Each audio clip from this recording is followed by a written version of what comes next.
Hello, my name is Dr. Ishaq Munawar, Director of Education and Education in Business Consultant on part-time basis. I want us to do a discussion on how your knowledge in the management theories can help you set smart goals in order to rise to the top of either your private business or in your employment. There are four main theories I want us to discuss. Let me indicate that I'm not a human resource management expert. My focus is not on the deep understanding of these theories, but the fundamental concepts that anybody who wants to rise to the top or any good leader will need to understand, will need to operationalize, will need to know when to use one or which one you want to go by as a life principle, depending on the goals you have set. That is the bottom line. It is for the human resource management experts to tell you the in and out of these theories and what the theories are used for. We want to have fundamental conceptual understanding of what they are and how they can help. Number one, we know of the classical management theory, which focuses on what the boss can do at all times. What it also means is that it focuses on maybe one best way to accomplish a task. The number two management theory is that of behavioral science. Behavioral management theory, which recognizes individuals with real human needs. What that means is that it recognizes our individual differences at all times. It also recognizes individual physical, mental, psychological, and social needs.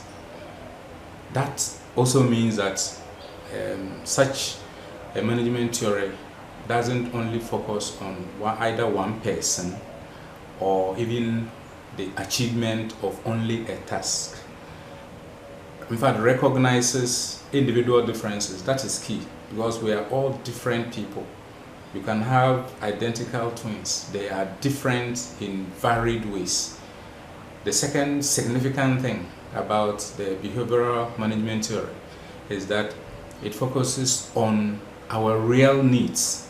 What it means is that the manager must not only focus on the task that is to be achieved.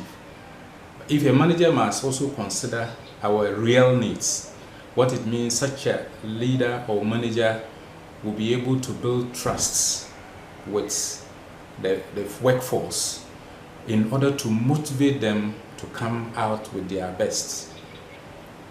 The third management theory is based on the premise that managers' chosen course of action depends on the exigencies of the situation. Contingency or contingent is self-explanatory as it happens.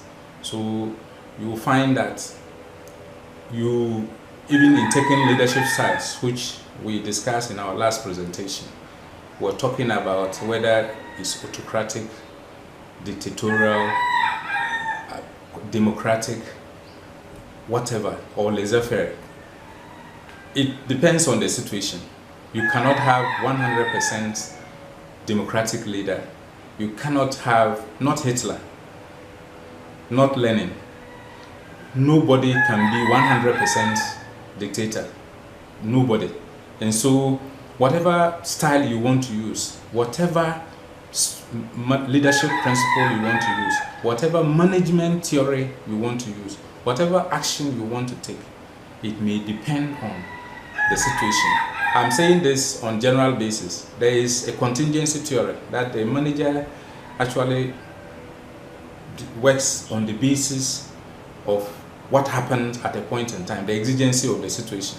The circumstances will always drive what a manager is supposed to do. And the fourth management theory that I want us to just look at is the scientific management theory. We know that the father of the scientific management theory is Frederick Taylor.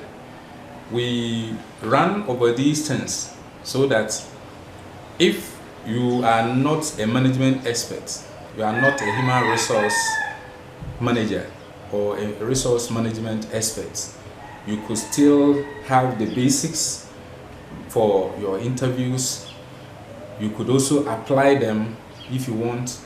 You can come along for us to do further discussion, and if that interests you, why not subscribe and possibly share so that subsequent presentations will flow through.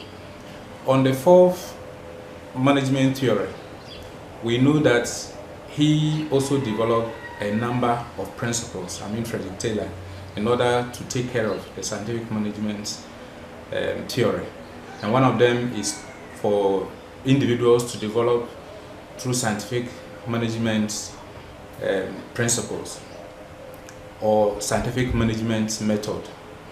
The other thing is to ensure that work is divided among people and the managers, and it's also ensured that people who are able to work hard and with high efficiency will also receive much more remuneration among others. So this is to, in my view, link the scientific management theory to that of the behavioral science, because if you look at the two, they have a number of things in common.